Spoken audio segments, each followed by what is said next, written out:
நாளிலே நாம் கர்த்தருடைய வார்த்தையை தியானிப்போம். இந்த நாட்களிலே நாம் தியானித்து வருகிற தலைப்பு பிளெஸ்ஸிங்ஸ் ஆஃப்டர் பேட்டில்ஸ், போராட்டங்களுக்கு பின்பு வரும் ஆசீர்வாதங்கள்.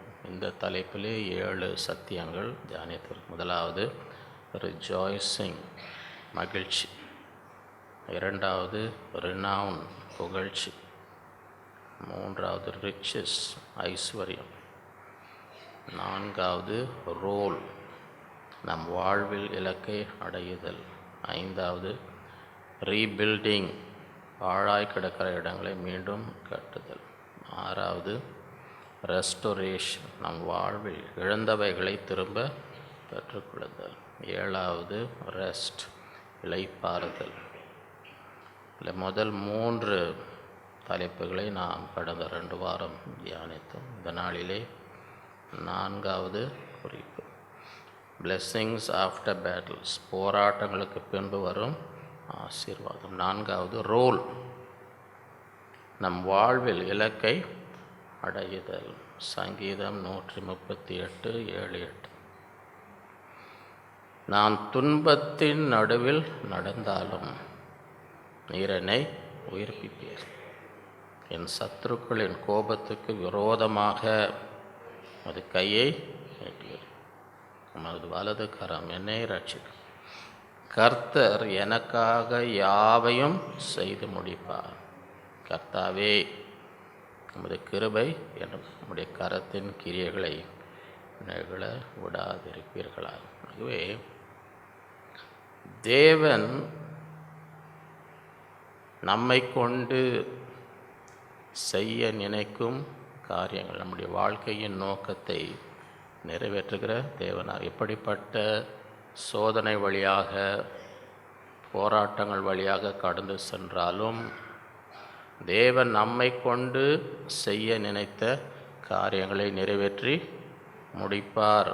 ஆகவே நம்ம துன்பத்தின் நடுவிலே நடந்தாலும் என்ன விசுவாசம்? நான் துன்பத்தின் நடுவிலே நீர் என்னை உயிர்ப்பிப்பீர். இந்த துன்பத்திலே நான் அழிந்து போவதில்லை, தேவன் என்னை உயிர்ப்பிப்பார். என் சத்துருக்களின் கோபத்துக்கு விரோதமாக உமது கையை நீட்டுவீர். உமது வலது கரம் என்னை. இந்த நாட்கள் அதை விசுவாசிக்கும். கர்த்தர் எனக்காக யாவையும் செய்து, எல்லாம் என்னை குறித்து என்னெல்லாம் செய்ய வேண்டுமோ. இங்கிலீஷில் ஒரு வேர்ஷனில் கர்த்தர் என் வாழ்க்கையில் தம்முடைய நோக்கம், தீர்மானத்தை நிறைவேற்றுவார். The Lord will fulfill His purpose for me.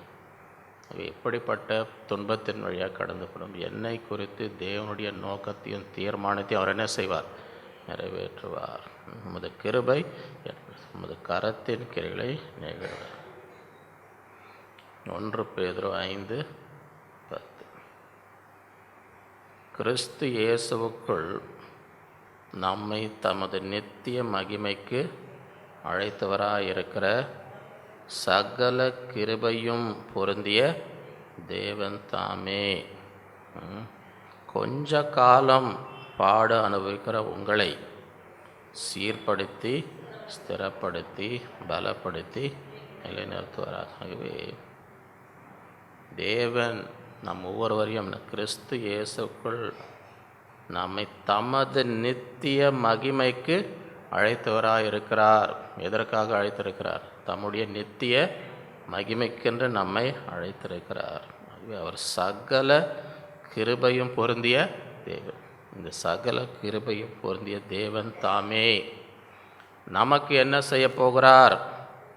கொஞ்ச காலம் பாட அனுபவிக்கிற உங்களை, இந்த பாடு வழியாக கடந்து சென்ற பிறகு கொஞ்ச காலம் பாட அனுபவிக்கிற உங்களை என்ன செய்வார்? சீர்படுத்தி. சில பேர் நேராக ஸ்திரப்படுத்தி போயிடுறாங்க. அதுக்கு முன்னாடி கொஞ்சம் வேலை இருக்குது. அதுக்கு முன்னாடி என்ன வேலை இருக்குது? சில பேர் அதை பைபாஸ் பண்ணலாமான்னு பார்க்குறோம். முதல்ல என்ன செய்வார்?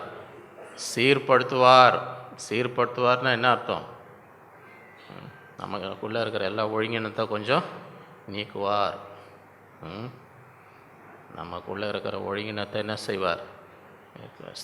சீர்படுத்துவார். சரியா?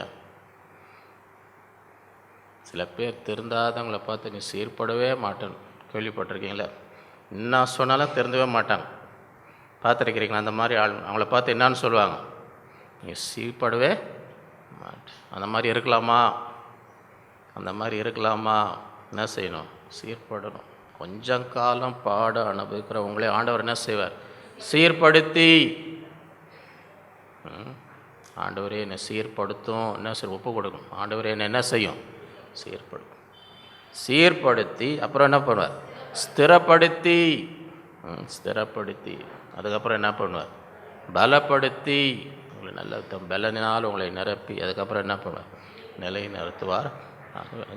பலவித பாதைகளிலே, கடினமான பாதைகளை, துன்பத்தின் நடுவிலே நான் கர்த்தர் அதெல்லாம் அதன் வழியாக கொண்டு சென்று நம்மை சீர்படுத்தி, ஸ்திரப்படுத்தி, பலப்படுத்தி நிலை நிறுத்துவார். ரோமர் 8:28 அன்றியும் அவருடைய தீர்மானத்தின்படி அழைக்கப்பட்டவர்கள் தேவனிடத்தில் அன்பு கூறுவர்களுக்கு சகலமும் நன்மைக்கு ஏதுவாக நடக்கிறது என்று அறிந்திருக்கிறோம். தேவனிடத்தில் அன்பு கூர்ந்து தேவனுடைய சித்தத்துக்கு, தேவனுடைய தீர்மானத்துக்கு நம்மை ஒப்பு கொடுத்து, ஆண்டவரே உம்முடைய சித்தம் என்னில் நிறைவேறட்டும், உம்முடைய தீர்மானம் எனக்குள் நிறைவேறட்டும். அவருடைய தீர்மானத்தின்படி அழைக்கப்பட்டு தேவனிடத்தில் அன்பு கூறலுக்கு ஒரு சில காரியங்கள் அப்படின்னு போட்டிருக்கா, சகலமும் நன்மைக்கே நடக்கும். எத்தனை பேர் அதை விசுவாசிக்கிறோம்? சகலம்னா என்ன அர்த்தம்? உங்களுக்கு பிடிச்ச காரியங்களும் பிடிக்காத காரியங்களும், நீங்கள் விரும்புகிற காரியமும் நீங்கள் விரும்பாத, அதுதான் சகலமும். அதுதான் சகலமும். சரியா?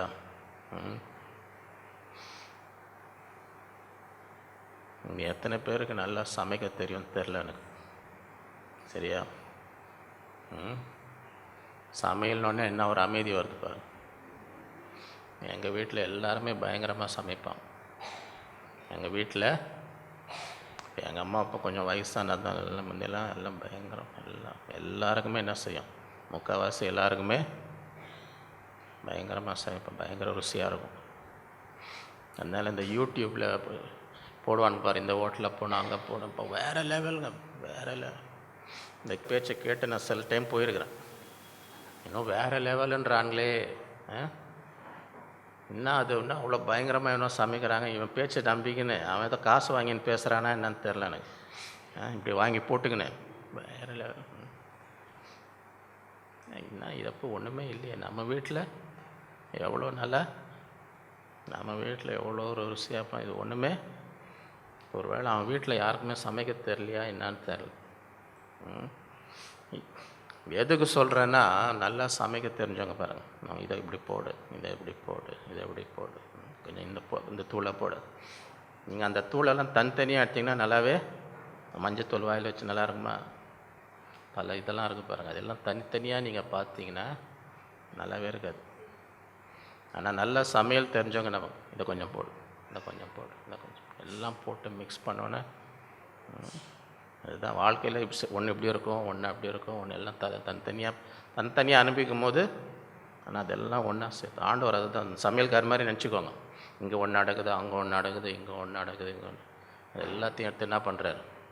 சகலமும் நன்மைக்கு ஏதுவாய்.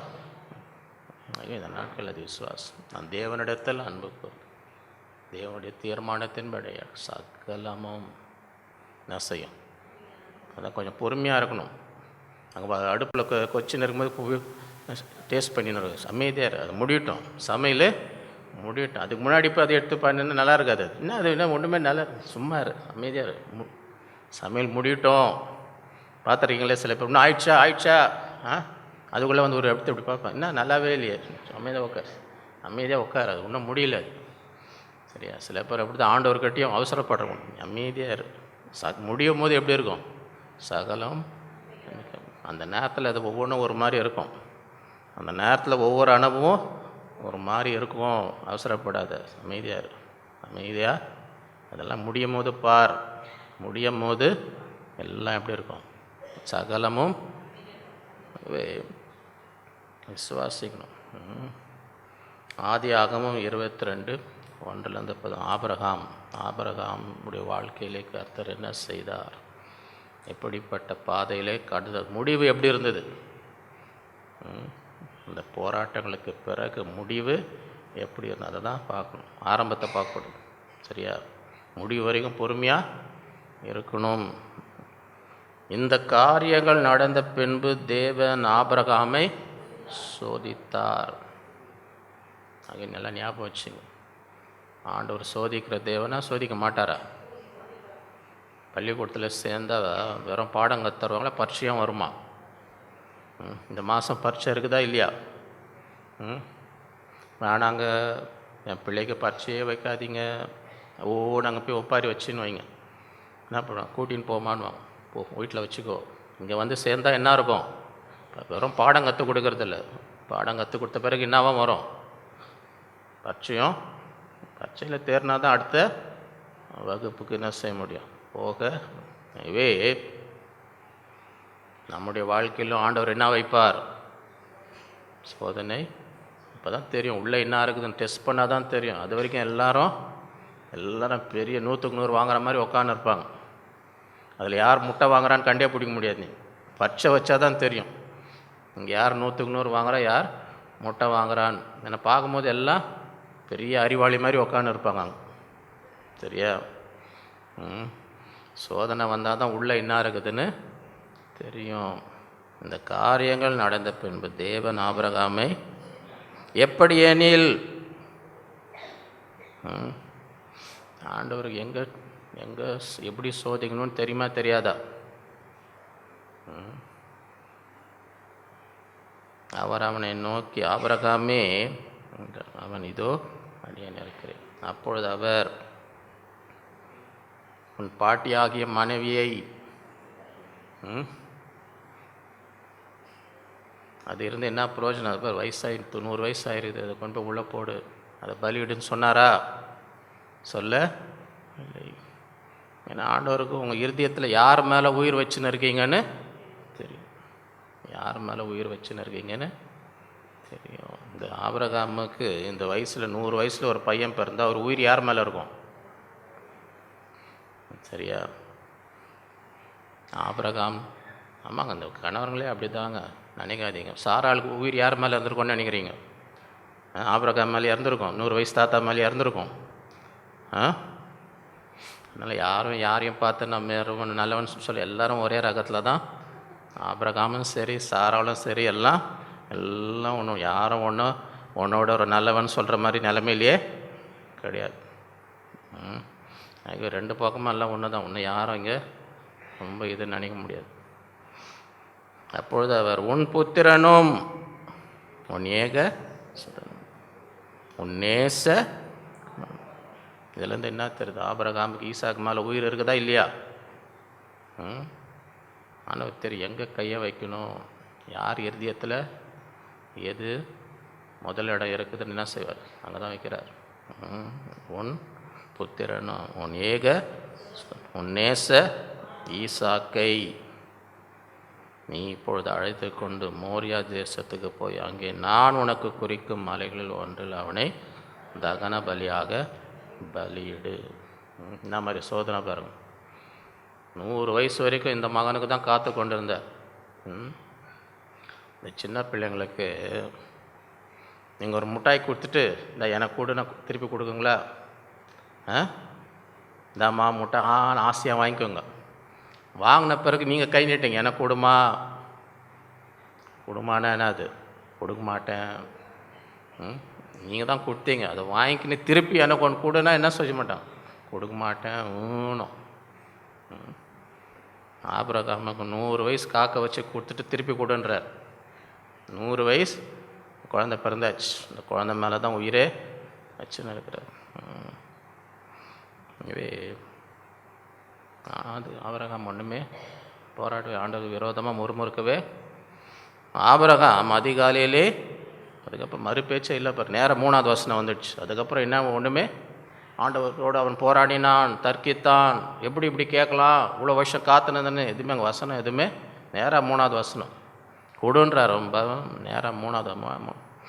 ஆபிரகாம் அதிகாலையிலே தன் கழுதையின் மேல் செனங்கட்டு தன் வேலைக்காரர்கள் 2 பேரையும் தன் குமாரன் ஈசாக்கையும் கூட்டிக் கொண்டு தகன பலிக்கு கட்டளைகளும் பிளந்து கொண்டு தேவன் தனக்கு குறித்து எடுத்து புறப்பட்டு போனான். 3ஆம் நாளிலே ஆபிரகாம் தன் கண்களை ஏறெடுத்து பார்த்து தூரத்திலே அந்த இடத்தை கண்டான். சரியா? அப்பொழுது ஆபிரகாம் தம் வேலைக்காரரை நோக்கி, நீங்கள் கழுதையை நிறுத்தி இங்கே காத்திரு, நானும் பிள்ளையாண்டானும் அவ்விடம் மட்டும் போய் தொழுது கொண்டு உங்களிடத்தில் திரும்ப வருவோம். எப்படி தெரியும் திரும்ப வருவோன்னு எப்படி சொல்ல முடியும்? திரும்பி வருவோம் எப்படி சொல்ல முடியும்? திரும்பி வருவோம். எபிரேயரில் 11 ஏன் ஆபிரகாம் விசுவாசத்தினாலே ஆபிரகாம் ஈசாக்கை லேட்டு ஆனால் மீண்டும் மரித்தோர்லேருந்து உயிரோடு பெற்றுக்கொள்ளும் பாவனமாக பெற்றான். நான் விசுவாசத்தை மரித்து இருந்தாலும் அவனை உயிரோடு எழுக்க ஆண்டவரால் முடியும். என் மகன் மரித்தாலும் மீண்டும் உயிரோடு எழுப்ப ஆண்டவரால் முடியும் என்று விசுவாசித்தான். ஆபிரகாம் தகன பலிக்கு கட்டைகளை எடுத்து என் குமாரனை ஆகிய ஈசாக்கின் மேல் வைத்து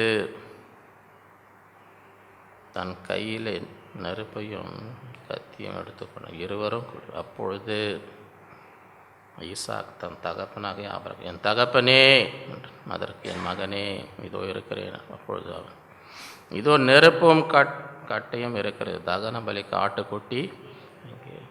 நம்மளாக இருந்தால் என்ன பதில் சொல்லுவோம்? பிள்ளை கேட்குது, எங்கே பலியிட போகிறோமே, வெறும் கட்டையும் நெருப்பு, எங்கே பலி? தகன பலி ஒன்று தான்ப்பா பலியிட போகிறேன் சொன்னார். என்னான்னு பதில் சொல்வார்? என்ன பதில் சொல்கிறது? பையன் கேட்குறான், எங்கே பலி, எங்கே நம்ம போகிறோமே. அதற்கு ஆபிரகாம், என் மகனே, தேவன் தமக்கு தகன பலிக்கான ஆட்டுக்குட்டியை பார்த்து. அப்புறம் இருவரும் ஆண்டவர் பார்த்து பண்ணி ஒன்றும் பயப்பட, ஆண்டவர் இந்த பலியை ஆண்டவர் பார்த்து கொள்வார். தேவன் அவனுக்கு சொல்லியிருந்த இடத்துக்கு வந்தார்கள். அங்கே ஆபிரகாம் ஒரு பலியிடத்தை உண்டாக்கி கட்டைகளை அடுக்கி தன் குமாரனாகிய ஈசாக்கை கட்டி அந்த பலிபீடத்தில் அடுக்கிய கட்டைகளையும் அவனை கிடத்தான். இந்த பையன் எதுவுமே பேசலை பாருங்க, எதுவுமே அமைதியாக இருக்கிறான். அவங்க அப்பா கட்டுறாரு, அவனை தூக்கி வைக்கிறாரு, அமைதியாக இருக்கிறான். பின்பு ஆபிரகாம் தன் குமாரனை வெட்டும்படி தன் கையை நீட்டி கத்தியை, எப்படி இருக்கும் சொந்த பிள்ளை 100 வயசு காத்து அந்த பிள்ளையை வெட்டுறதுக்கு கையை தூக்கினா மனசு எப்படி இருந்திருக்கும்? சொந்த கையால் உன் குமாரனும் உன் நேச குமாரன், அந்த உயிரை இந்த பையன் மேலே தான் சொந்த மகனை சொந்த கையால். பின்பு ஆபிரகாம் தன் குமாரனை வெட்டும்படி தன் கையை கத்தி. அப்பொழுது கர்த்தருடைய தூதனான ஒரு வானத்திலிருந்து ஆபிரகாமே ஆபிரகாமே என்று கூப்பிட்டான்.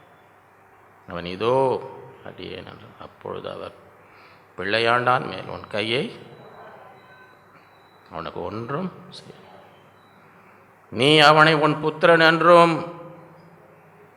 உன் ஏகசுதன் என்றும் பாராமல் எனக்காக ஒப்பு கொடுத்தனால் நீ தேவனுக்கு பயப்படும் என்று இப்பொழுது அறிந்திருக்கிறேன்.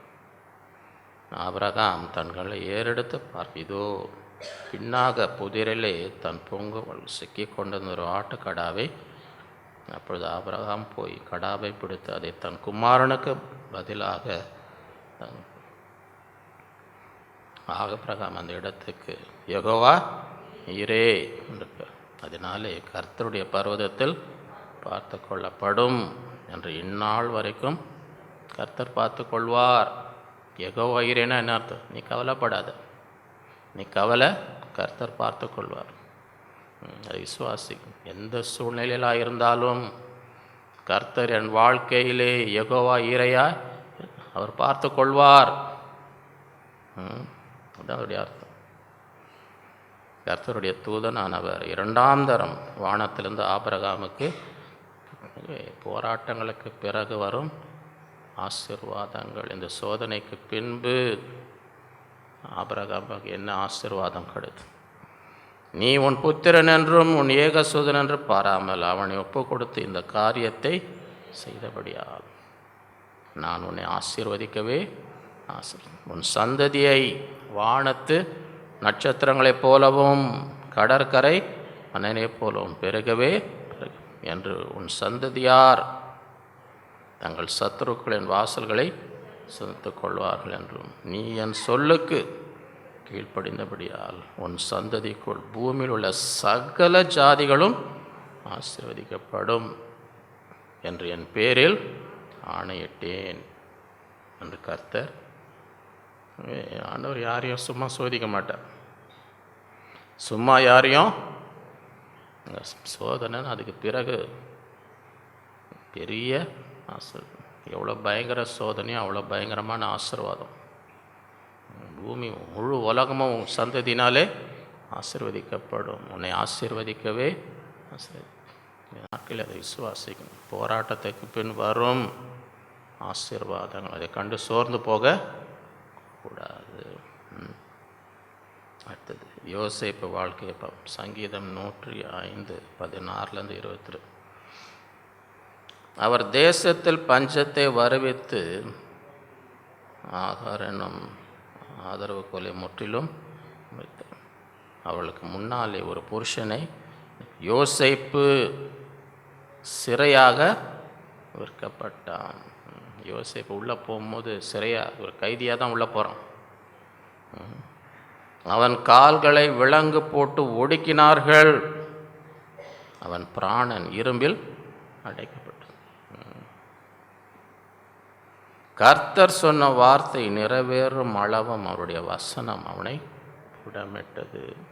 ஆண்டவர் சொப்பனம் பார்க்குறான். எங்கள் சகோதரர்லாம் வந்து பண்ணிடுறாங்க, அப்பா வந்து பண்ணுறாரு.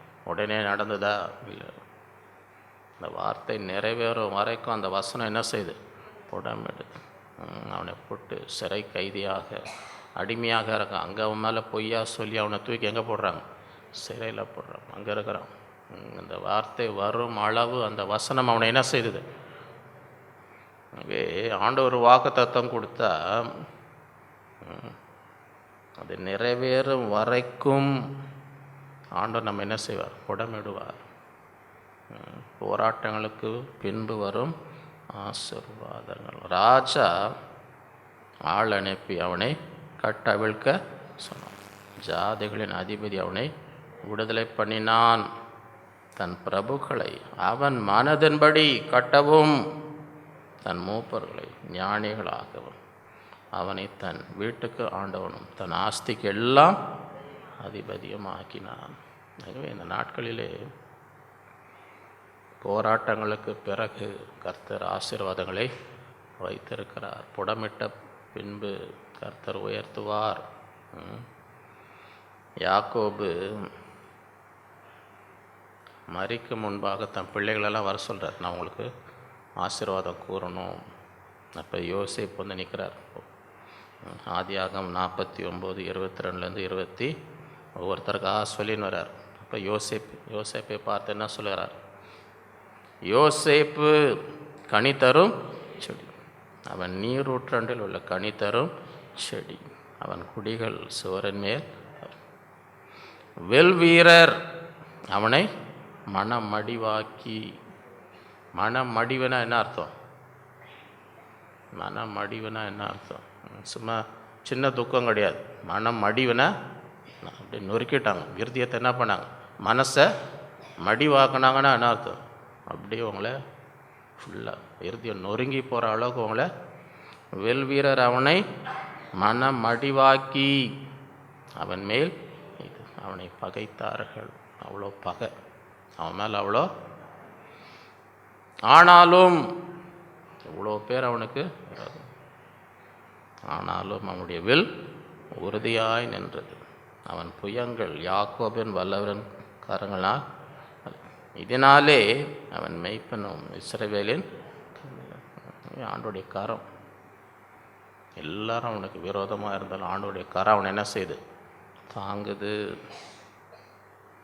உன் தகப்பனுடைய தேவனாலே அப்படி ஆயிற்று. அவர் உனக்கு துணையாய் இருப்பார். சர்வ வல்லவராலே அப்படியாற்றும். அவர் உயர வானத்தில் உண்டாகும் ஆசீர்வாதம், கீழே ஆழத்தில் உண்டாகும் ஆசீர்வாதம், ஸ்தனங்களுக்கும் கர்ப்பங்களுக்கும் ஒரு ஆசீர்வனே ஆசீர்வாதம். உன் தகப்பனுடைய ஆசீர்வாதங்கள் என் பிதாக்களுடைய ஆசீர்வாதங்கள் மேற்பட்டதாக நித்திய பர்வதங்களின் முடிவு மட்டும் அவைகள் யோசேப்புடைய சிரசின் மேலும் தன் சகோதரர் விசேஷத்தினுடைய உச்சந்தலின் மேலும். உன் தகப்பனுடைய ஆசீர்வாதம் உன் சிரசின் மேலே இருக்கிறது. நீங்கள் பிள்ளைங்களை என்ன செய்யணும்? ஆசீர்வதிக்கணுமா, அவங்க மேலே சாபம் போட்டுன்னு இருக்கணுமா? ஏன்னா அந்த ஆசீர்வாதம் அவங்க தலை மேலே வந்து நிற்கும். நீங்கள் கூறுகிற ஆசீர்வாதம் என்ன செய்யும்? அவங்க தலை மேலே, அவங்க சிரசின் மேலே வந்து நிற்கும்போது யார் அவங்களுக்கு விரோதமாக பண்ணாலும் ஒன்றும் பண்ண முடியாது. ஏன்னா அந்த ஆசீர்வாதம் உன் தகப்பனுடைய ஆசீர்வாதத்தினாலே அப்படி ஆயிற்று. எத்தனை பேர் உங்கள் பிள்ளைங்களை இருதயத்தின் ஆழத்துலேருந்து மனசார ஆசீர்வதிக்கிறீங்க? நீ உருப்பட மாட்ட அந்த மாதிரி எதை சொல்கிறீங்களா? போ பரீட்சையில் முட்டை வாங்கின்னு வா, போ கை காலை வச்சுன்னு வா, அப்படிலாம் சொல்லாமா? அப்புறம் கை காலை வச்சுன்னு வந்தால் என்ன பண்ணுவீங்க? ஓன்னு பாரு, என் பையன் கை கால் ஒஞ்சி போச்சுங்க, என் பையன் முட்டை வாங்கின்னு வந்துட்டாங்க, என் பையன் உருப்படாமல் இருக்கிறாங்க. உங்கள் வாயிலேருந்து என்ன வந்துச்சு? ஒரு நல்லது சொன்னால் வாயத்தரணும், இல்லாட்டி அமைதியாக இருக்கிறது நல்லது.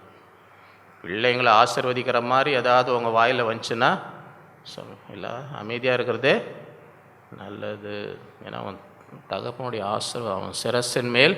அதனால தான் பைபிள் எல்லாம் மறிக்கத்தும்னா வா வா வா ஆசீர்வாதம் பெற்றுக்கோ, ஆசீர்வாதம் பெற்றுக்கோ. ஏன்னா நான் கண்ணை மூடினாலும் அந்த ஆசீர்வாதம் உன் தலை மேலே இருக்கும்.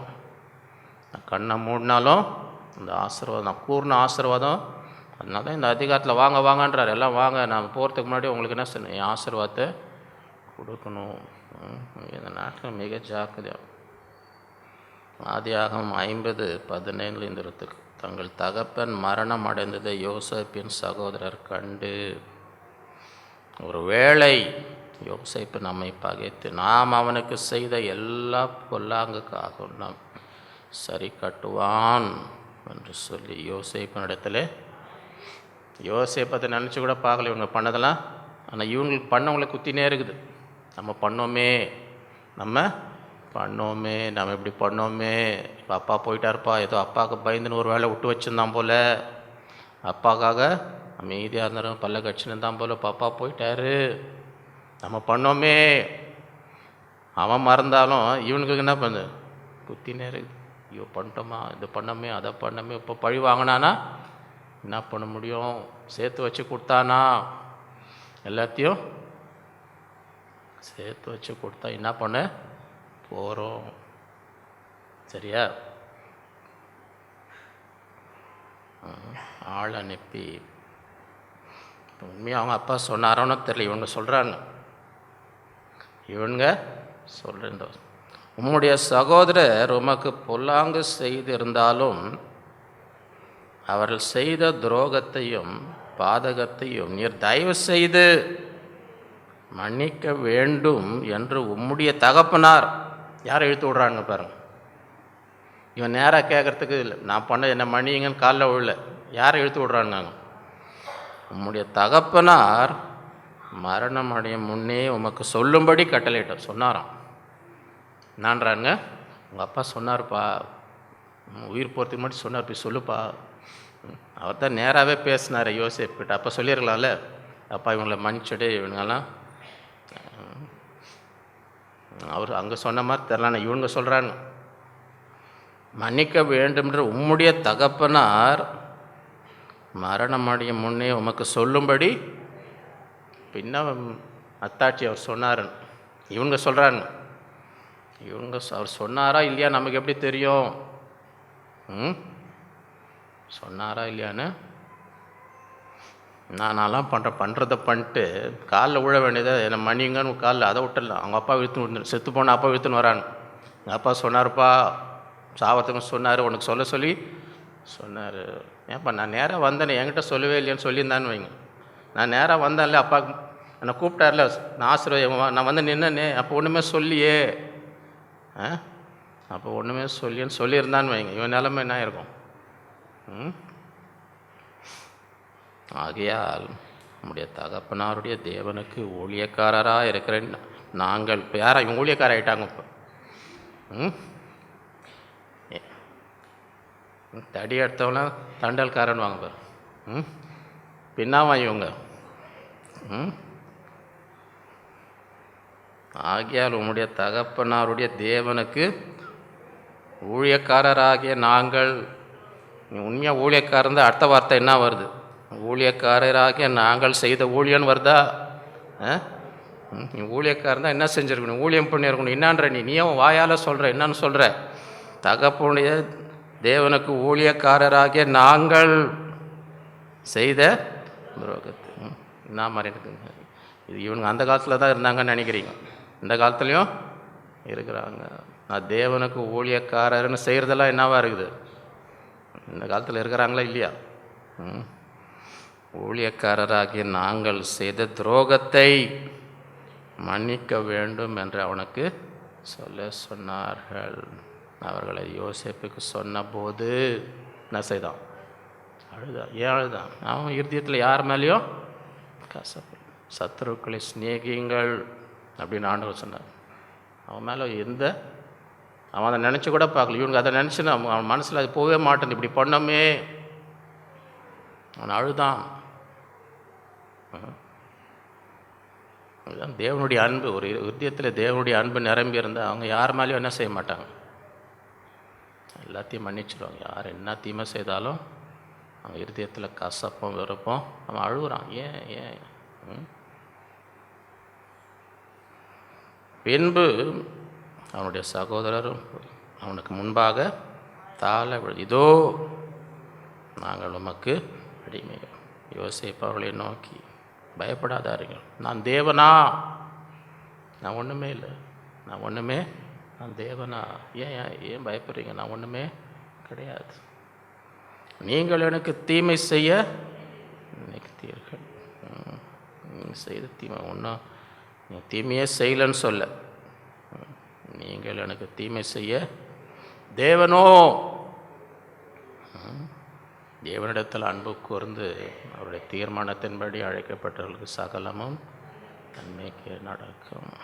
தேவனோ இப்பொழுது நடந்து வருகிறபடி வெகு ஜனங்களை உயிரோடு அதை நன்மையாக முடிய பண்ணார். நீங்கள் தீமை செஞ்சீங்கன்னா பாருங்கள், ஆண்டவர் வந்து மூலமாக அந்த முழு தேசத்தை உயிரோடு, எல்லாம் பஞ்சத்தில் செத்துருப்பாங்க, எல்லாரையும் உயிரோடு காக்கும்படி அதை என்ன செய்தார்? நன்மையாக. ஆதலால் பயப்படாது, நான் உங்களையும் உன் குழந்தைகளையும் பராமரிப்பேன் என்று அவர்களுக்கு ஆறுதல் சொல்லி அவர்களோடு பட்சமாய் பேசினான். யாருக்குமே தீமை செஞ்சவங்களுக்கு தீமையே நான் உங்களையும் கவனிப்பேன், உங்கள் பிள்ளைங்களையும் என்ன செய்வேன், எல்லாரையும் நான் பார்ப்பேன். நீ ஒன்றுமே நீ கவலைப்படல. ஆறுதல் சொல்லி அவரிடத்தில் பட்சமாய். இதுதான் ஆண்டவருடைய அன்பு.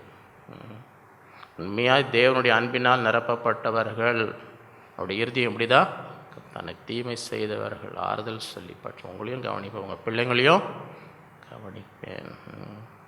தாவீதை பார்க்கும்போது 1 சாமுவேல் 16:1 கர்த்தர் சாமுவேலை நோக்கி, இஸ்ரவேலின் மேல் ராஜாவாக இராதபடிக்கு நான் புறக்கணித்து தள்ளின சவுலுக்காக நீ எந்த மட்டும் துக்கம் கொண்டிருப்பாய்?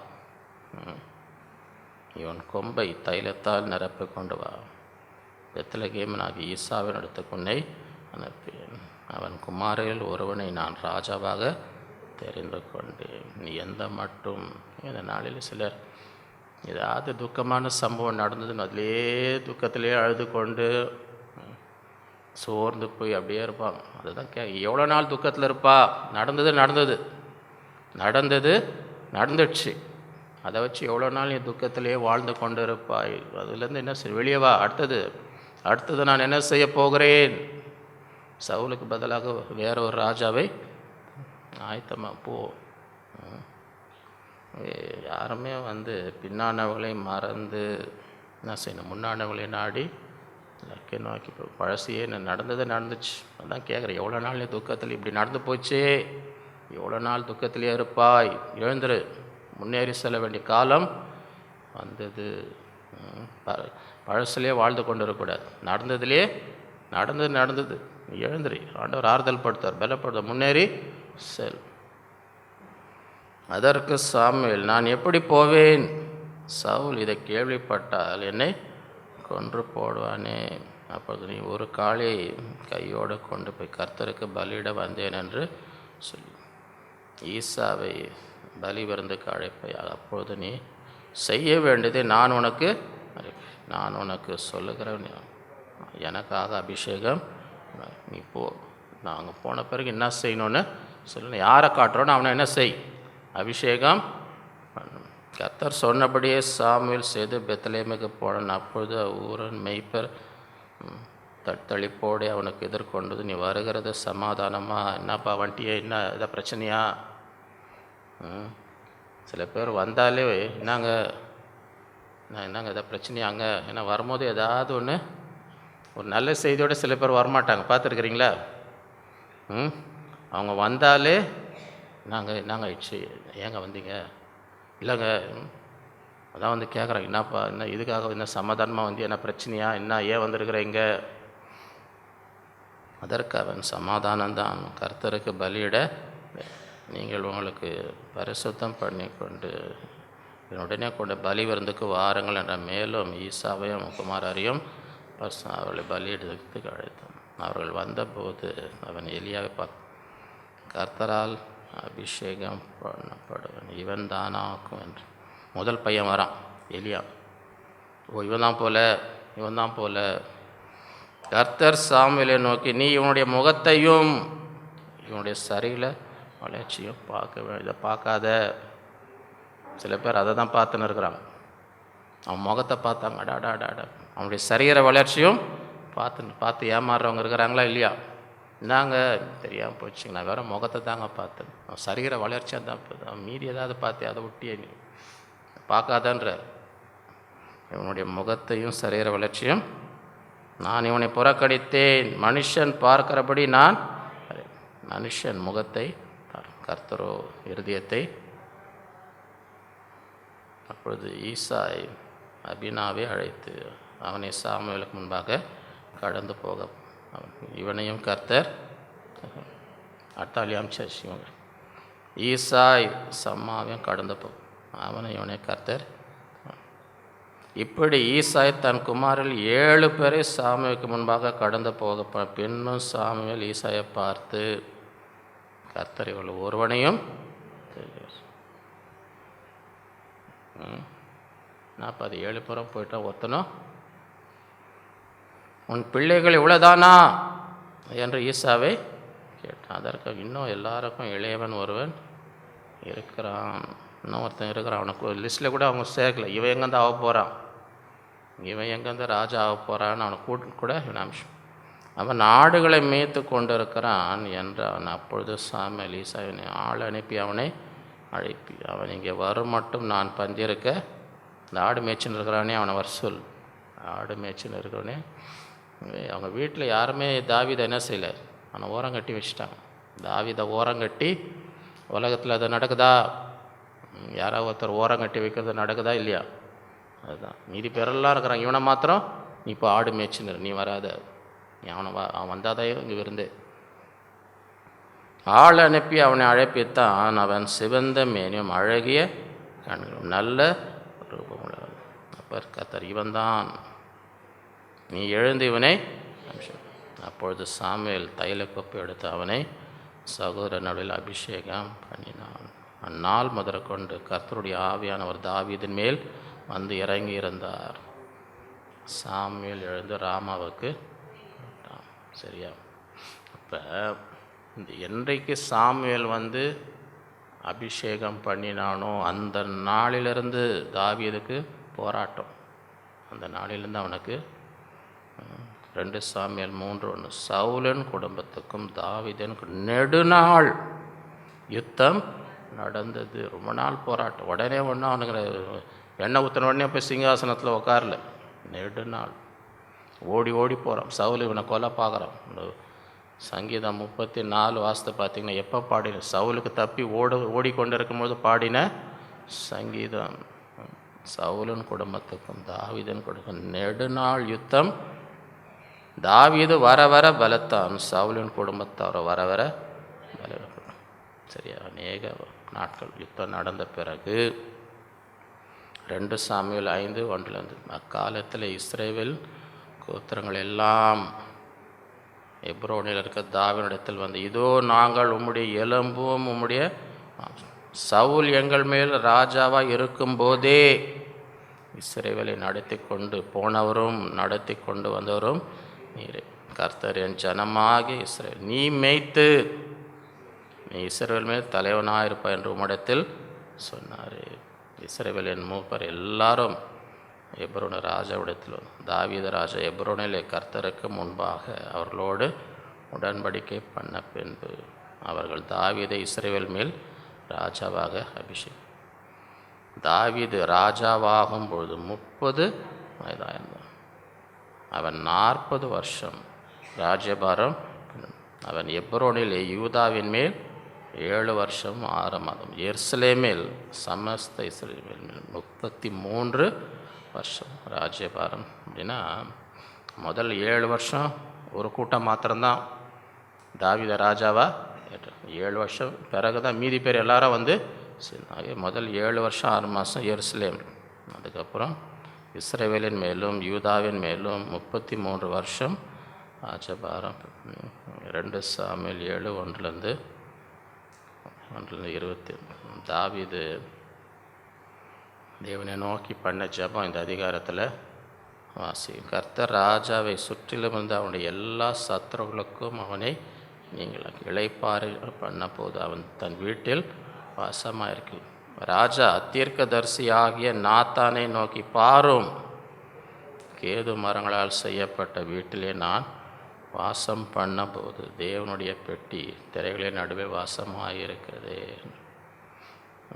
நான் நல்ல அரண்மனையில் இருக்க ஆண்டோடைய பெட்டி, ஆண்டோர் ஆலயம் எல்லாமே இருக்குது.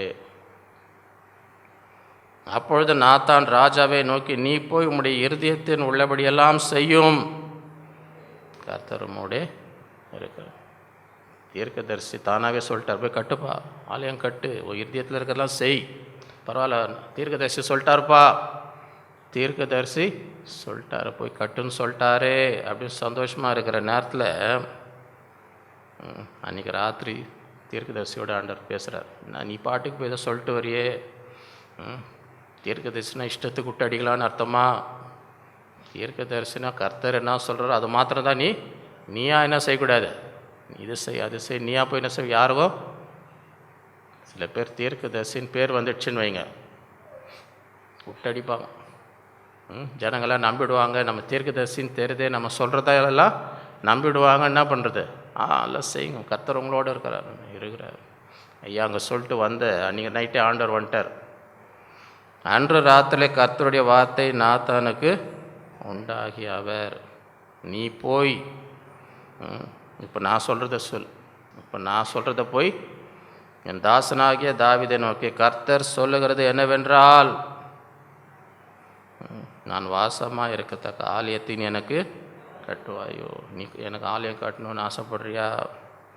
நான் இஸ்ரவேல் புத்திர எகிப்திலிருந்து புறப்படின நாள் முதற்கொண்டு இந்நாள் வரைக்கும் நான் ஒரு ஆலயத்தில் வாசம் பண்ணாமல் கூடாரத்தில் நான் இஸ்ரவேலாகி என் ஜனத்தை மேய்க்கும் கட்டளையிட்ட இஸ்ரவேல் கோத்திரங்களில் ஒரு கோத்திரத்தையாவது நோக்கி, நீங்கள் எனக்கு கேதுரு மரத்தால் செய்யப்பட்ட ஆலயத்தை கட்டாதிருக்கிறது என்ன என்று நான் இஸ்ரவேல் புத்திரருக்கு உலாவி வந்த எவ்விடத்திலாவது யாதொரு வார்த்தையை சொன்னதுண்டோ? நான் இன்னைக்காக கேட்டேனா? இப்பொழுதும் நீ என் தாசனாகிய தாவீதை நோக்கி, சேனைகளின் கர்த்தர் சொல்லுகிறது என்னவென்றால், நீ இஸ்ரவேல் என்கிற என் ஜனங்களுக்கு அதிபதியாக இருக்கும்படி ஆடுகளின் பின்னே நடந்த உன்னை நான் ஆட்டு மந்தையை விட்டு எடுத்து, நீ என்ன பண்ணினது? ஆடு மேய்க்கிற உன் நிலைமை எப்படி இருந்தது? நான் உன்னை தெரிந்து கொள்வதற்கு முன்பதாக உன் நிலைமை என்ன நிலைமையில் இருந்தாய்? நீ ஆடு மேய்த்து கொண்டிருந்தாய். ஆடுக்கு பின்னே ஆடுகளின் பின் நடந்த உன்னை நான் ஆட்டு மந்தையை விட்டு எடுத்து நீ போன எவ்விடத்திலும் உன்னோடு இருந்து உன் சத்துருக்களெல்லாம் உனக்கு முன்பாக நிர்மூலமாக்கி பூமியில் இருக்க பெரியோர்களே நாமத்துக்கு ஒத்த பெரிய நாமத்தை உனக்கு உண்டாக்கினேன். அவன் கூடிய நான் இருந்தேன். எங்கே போனாலும் கூட உன் சத்துருக்களெல்லாம் உன் பேரை பூமியில் பெரிய பேராய் நான் என்ன செஞ்சேன்? நான் என் ஜனமாகி இஸ்ரவேலுக்கு ஒரு இடத்தை ஏற்படுத்தி அவர்கள் தங்கள் ஸ்தானத்திலே குடியிருக்கவும் இனி அவர்கள் அலையாமலும் முன்போலும் நான் என் ஜனமாக இஸ்ரேல் மேல் நியாயாதிபதிகளை கட்டிட நாள் வரையில் நடந்த போலும் நியாயக்கேட்டின் மக்களால் இனி சிறுமைப்படாமல் இருக்கும்படி அவர்களை நாட்டினேன். உன்னுடைய எல்லா சத்துருக்களுக்கும் உன்னை நீங்களாக்கி இளைப்பாறவும் பண்ணினேன். இப்பொழுதும் கர்த்தர் உனக்கு வீட்டை உண்டு பண்ணுவார் என்பதை கர்த்தர் உனக்கு உன் நாட்கள் நிறைவேறி நீ உன் பிதாக்களோடு நித்திரை பண்ணும்பொழுது நான் உனக்கு பின்பு உன் கர்ப்ப பிறவாக்கி உன் சந்ததியை எழுப்பிப்பேன். அவன் ராஜ்யத்தை நிலைப்படுத்த அவன் என் நாமத்துக்கென்று ஒரு ஆலயத்தை கட்டுவான். அவன் ராஜ்யபாரத்தின் சிங்காசனத்தை என்றென்றைக்கும் இழைக்குவேன். நான் அவனுக்கு பிதாவாக இருப்பேன். அவன் எனக்கு குமாரனாய். அவன் அக்கிரமம் செய்தால் நான் அவனை மனுஷனுடைய விளையாற்றினாலும் மனுபுத்திர அடிகளினாலும் தண்டிப்பேன். உனக்கு முன்பாக நான் தள்ளிவிட்ட சவுலிடத்தில் என் கிருபை விலக்கினது போல அவனை விட்டு விலக்க மாட்டேன். உன் வீடும் உன் ராஜ்யமும் என்றென்றைக்கும் உனக்கு முன்பாக சிறப்பட்டும். உன் ராஜ்யசனம் என்றென்றைக்கும் என்கிறார் என்று சொன்னார். நாத்தான் இந்த எல்லா வார்த்தைகளும் இது எல்லா தரிசனத்தின் தாவீதுக்கு சொன்னான். வந்து சொல்கிறார், தீர்க்கு இதுதான் கர்த்தர். நான் முன்னாடி சொன்னதை மறந்துடு. நான் முன்னாடி வந்து சொன்னேன் அதை மறந்துடு. இப்போது கர்த்தர் சொன்னதை நான் உனக்கு சொல்கிறது தான் கர்த்தர் சொல்கிறார். சரியா? அதை கேட்ட உடனே என்ன பண்ணுறேன்? அப்பொழுது தாவீது ராஜா உட்பிரவேசித்து கர்த்தருடைய சமூகத்து கர்த்தர் ஆகிய ஆண்டவரே தேவரீர் என்னை இதுவரைக்கும் கொண்டு வந்திருக்கு. நான் என் வீடும் அதெல்லாம் மறக்கலை. பழசெல்லாம் என்ன செய்யலை? நாடு மேய்ச்சி நின்று எனக்கு ஒன்றுமே எதிர்காலமே கிடையாது. என் வீட்டில் கூட என்னை யாரும் மதிக்கலை. என்னை கூப்பிட கூட இல்லை. ராஜாவை அபிஷேகம் பண்ண வந்து என்னை யாருமே என்ன செய்யலை. என்னை ஒதுக்கி வச்சுருந்தாங்க. அதெல்லாம் ராஜ்யத்தில் உட்காந்துருந்தாலும் பழசெல்லாம் என்ன செய்யலை. இது வரைக்கும் என்னை கொண்டு வந்ததற்கு நான் என் வீடும் கர்த்தராகிய ஆண்டவரே இது உம்முடைய பார்வைக்கு கொஞ்ச காரியமாக இருக்கு என்று கர்த்தராகிய ஆண்டவர் தேவரீர் உடைய அடியானுடைய வீட்டு குறித்து வெகு தூரம் இருக்கும் காலம் செய்தே மனுஷர் முறைமை சொன்னீரே. இனி தாவீது உம்மிடத்தில் சொல்ல வேண்டியது என்ன? கர்த்தராகிய ஆண்டவராக இருக்கிற நீர் உம்முடைய அடியானே அறிவீர். உம்முடைய வாக்குத்தத்தத்தின் நிமித்தமும் உம்முடைய சித்தத்தின்படியும் இந்த பெரிய காரியங்களெல்லாம் உமது அடியானுக்கு அறியும்படிக்கு எல்லாம் உம்முடைய வாக்குத்தத்தம் உம்முடைய சித்தம். என் வாழ்க்கையில் நடந்ததெல்லாம் இது என்னுடைய சாமர்த்தியம் என்னுடைய சாதனை அல்ல. இது உம்முடைய வாக்குத்தத்தம் உம்முடைய சித்தம். என்னை ராஜாவாக வைப்பது உம்முடைய சித்தம். அது உம்முடைய ஆலோசனை. அதனால தான் நான் இன்றைக்கி உட்காந்துருக்கேன். நான் என்ன பெரிய சாதனை படித்து எல்லாரையும் மீண்டு வந்து இங்கே பெரிய இது என்னுடைய காரியம். இது உம்முடைய வாக்குத்தத்தம் உம்முடைய சித்தம். இந்த பெரிய காரியங்களை உமது அடியானுக்கு அறிவிக்கும்படி தயவு ஆகியால் தேவனாகிய கர்த்தார் நீர் பெரியவர் என்று நாங்கள் எங்கள் காதுகளினால் கேட்ட சகல காரியத்தின் தேவரீருக்கு நிகரானவர் உம்மை தவிர வேறு தேவனும் யாரும் உமக்கு கிட்ட கூட யாருமே வர முடியாது. நம்முடைய ஜனமாகி இஸ்ரவேலுக்கு நிகரான ஜனமும் பூலோகத்து ஜாதிகளில் இந்த ஒரே ஜாதிய தேவன் தமக்கு ஜனமாக மீட்டிருக்கிறதற்கும் தமக்கு கீர்த்தி வழங்கப்படும் ஏற்படுத்தினீர். தேவரீர் எகிப்திலிருந்து மீட்டு கொண்டு வந்த உம்முடைய ஜனத்துக்கு முன்பாக பயங்கரமான பெரிய காரியங்களை நடத்தி உம்முடைய தேசத்திற்கும் அதிலிருந்த ஜாதிகளுக்கும் அவர்கள் தேவர்களுக்கும் உமது மகிமையை உம்முடைய ஜனமாக இஸ்ரவேல் என்றென்றைக்கும் உமக்கு ஜனமாக இருப்பதற்கு அவர்களை திடப்படுத்தி கர்த்தராகிய நீர் தாமே அவர்களுக்கு தேவனாக இப்பொழுதும் தேவனாகிய கர்த்தாவே தன் குடும்பத்துக்காக ஜெபிக்கிறார். தன் குடும்பத்துக்காக இப்பொழுதும் தேவனாகிய கர்த்தர் நீர் உம்முடைய அடியானையும் அவன் வீட்டையும் குறித்து சொன்ன வார்த்தை என்றென்றைக்கும் வரப்படுத்து. தேவரீர் சொன்னபடியே நீ சொன்ன வாக்குத்தத்தெல்லாம் நிறைவேறட்டும். என் குடும்பத்தை பற்றி, நீ ராஜ்யத்தை பற்றி என்னெல்லாம் வாக்குத்த நீ சொன்னது நிறைவேறட்டும் ஆண்டவரே. உம்முடைய வாக்குத்தத்தம் நிறைவேறட்டும். அப்படியே சேனைகளின் கர்த்தர் இஸ்ரவேலின் மேல் தேவனானவர் என்று சொல்லி உம்முடைய நாமம் என்றென்றைக்கும் மகிமைப்படாது. உம்முடைய அடியானுடைய தாவீதின் வீடு உமக்கு முன்பாக இருப்பதாக. என் குடும்பம், என் வீடு உமக்கு முன்பதாக என்ன செய்யட்டும். எத்தனை பேர் உங்கள் குடும்பம் தேவனுக்கு முன்பதாக ஆசீர்வதிக்கப்படணும்னு ஆஞ்சிக்கிறீங்க? அதான் ஜெபம் பண்ணுறார். உமக்கு முன்பாக என் வீடு, உனக்கு வீடு கட்டுவேன் என்று இஸ்ரவேலின் தேவனாக சேவலின் கர்த்தராக இருக்க நீர் உம்முடைய அடியானின் செவிக்கு வெளிப்படுத்தினார். ஆகையால் உம்மை நோக்கி இந்த விண்ணப்பத்தை செய்ய முடிய அடியானுக்கு மனதைரியம் கிடைத்தது. நீர் சொன்னீர் உன் வீடு கட்டு, உன் குடும்பத்தை ஆசிரியர். அதனால தான் நான் இந்த ஜெபத்தை ஏறெடுக்கிறதுக்கு கூட எனக்கு தைரியம். ஏன்னா நீர் சொன்னீர், நீர் எனக்கு வாக்கு கொடுத்தீர். இப்பொழுதும் கர்த்தாகி ஆண்டவரே நீரே தேவன், உம்முடைய வார்த்தைகள் சத்தியம். தேவரீர் உமது அடியானுக்கு நல் விசேஷங்களை வாக்குத்தத்தம். இப்பொழுதும் எத்தனை பேர் இந்த ஜெபத்தை பண்ணுறீங்க? உங்கள் குடும்பத்துக்காக ஜெபிக்கும் பொழுது, உங்கள் பிள்ளைகளுக்காக ஜெபிக்கும் பொழுது தாவீது பண்ண ஜெபம் நான் ஜெபம் பண்ணுறேன். இப்பொழுதும் உம்முடைய அடியானின் வீடு என்றென்றைக்கும் உமக்கு முன்பாக இருக்கும்படி அதை என் குடும்பத்தை ஆசீர்வதியும், என்றென்றைக்கும் ஆசீர்வதியும், என் வீட்டை ஆசீர்வதியும், என் பிள்ளைகளை ஆசீர்வதியும், என்றென்றைக்கும் உமக்கு முன்பாக இருக்கும்படி அதை கர்த்தரான ஆண்டவராகிய தேவரீர் அதை சொன்னீர். உம்முடைய ஆசீர்வாதத்தினாலே உமது அடியானின் வீடு என்றென்றைக்கும் ஆசீர்வதிக்கப்பட்டிருப்பதாக. எத்தனை பேர் இன்றைக்கு இந்த ஜெபம் செய்கிறீங்க? உம்முடைய ஆசீர்வாதத்தினா என் குடும்பம் எப்பொழுதும் என்றென்றைக்கும் ஆசீர்வதிக்கப்பட்டிருப்பதாக. ஆண்டவரே என் குடும்பத்தை ஆசீர்வதி, என் பிள்ளைகளை ஆசீர்வதியும், என் பேர பிள்ளைகளை என்றென்றைக்கும் என்னுடைய குடும்பம், என் வீடு உமக்கு முன்பாக. அதான் ஜெபிக்கிறார். உம்முடைய ஆசீர்வாதத்தினாலே உமது அடியானின் வீடு என்றென்றைக்கும் ஆசீர்வதிக்க. என்றென்றைக்கும்னா என்ன அர்த்தம்? நீ இருக்கிற வரைக்கும், நீ போன பிறகும் அந்த ஆசீர்வாதம் அந்த குடும்பத்தின் மீது. அதுதான் ஜெபிக்கிறார். எத்தனை பேருக்கு நீங்கள் இருக்கிற வரைக்கும், நீங்கள் போன பிறகும் உன் குடும்பம் நல்லா இருக்கணும், என் பிள்ளைங்க நல்லா இருக்கணும், என் பேர பிள்ளைங்க நல்லா இருக்கணும். அதுதான் அந்த ஜெபம்.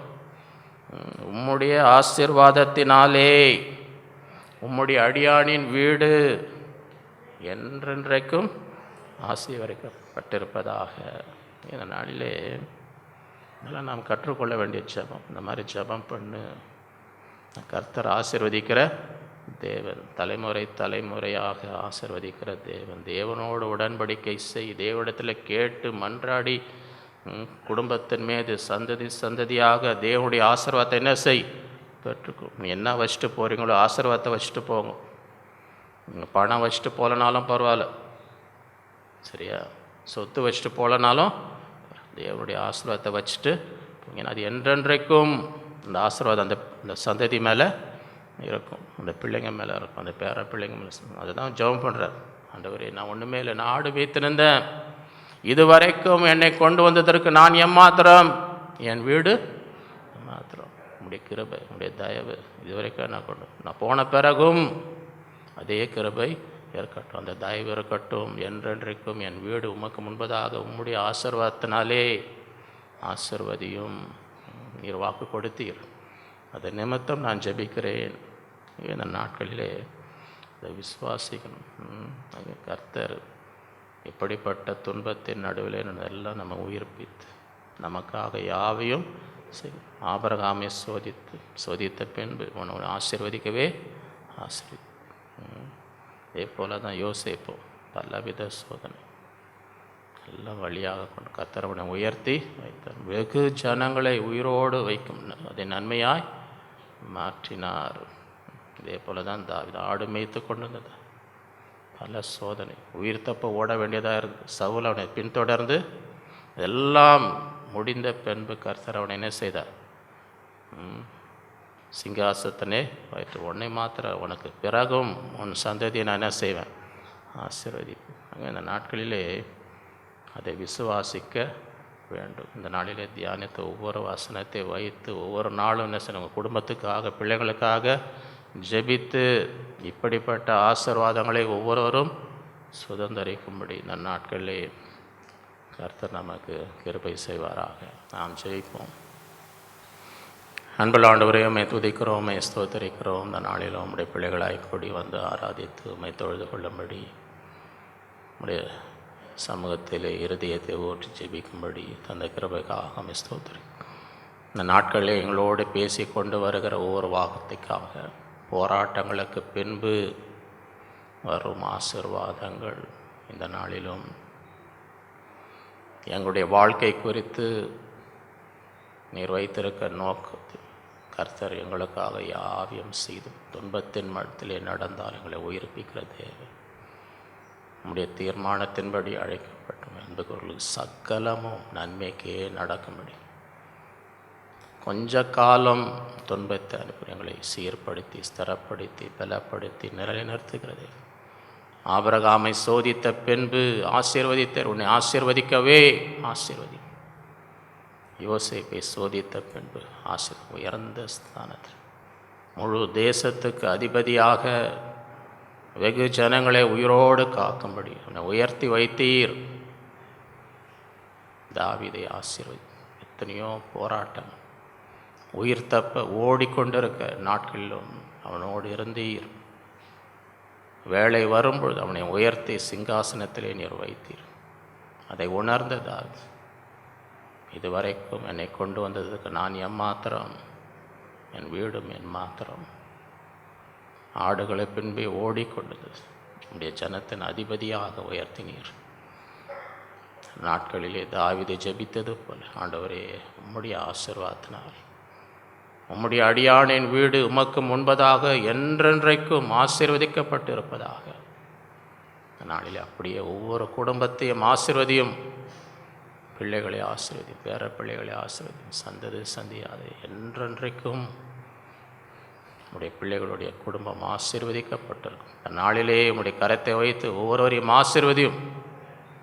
எல்லாம் இந்த உலகத்தில் பிரகாசிக்கும்படி பிரகாசமான எதிர்காலத்தை நீர் தருகிறார்கள். உடைய இரத்த கோட்டைகளை மறைத்து தீமைக்கும் பொல்லாப்புக்கும் விலைக்கும் உடைய கையின் பிரயாசங்களை ஆசீர்வதியும். குறைவெல்லாம் நிறைவாக்கும். உடைய மன விருப்பத்தை நிறைவேற்றும். உடைய விண்ணப்பங்களுக்கு பதில் தாரும். இந்த நாளிலே உடைய அநாதி நோக்கம் தீர்மானம் நிறைவேறட்டும். எல்லாம் நன்மைக்கே நடக்கும்படி செய்கிறோம். உடைய கரத்தில் ஒப்பு கொடுக்கிறோம். ஆசீர்வதி. இயேசுவின் மூலம் பிதாவே, நம்முடைய கர்த்தராகிய இயேசு கிறிஸ்துவின் கிருபை, பிதாவாகிய தேவனுடைய அன்பும் பரிசுத்த ஆவியானவர் அந்யோன்ய ஐக்கியம் நம் அனைவரோடும் என்றும் என்றும் சதா காலம் இருப்பதாக. என் ஆத்மாவே கர்த்தரை, என் முழு உலமையுடைய பரிசுத்த நாம் ஆத்மாவே கர்த்தர் அவர் செய்த சகல உபகாரங்களையும் மறவாதே. ஹல்லேலூயா. கர்த்தர் உங்கள் ஒவ்வொருவரையும் அளவில்லாமல் ஆசீர்வதிப்பாராக.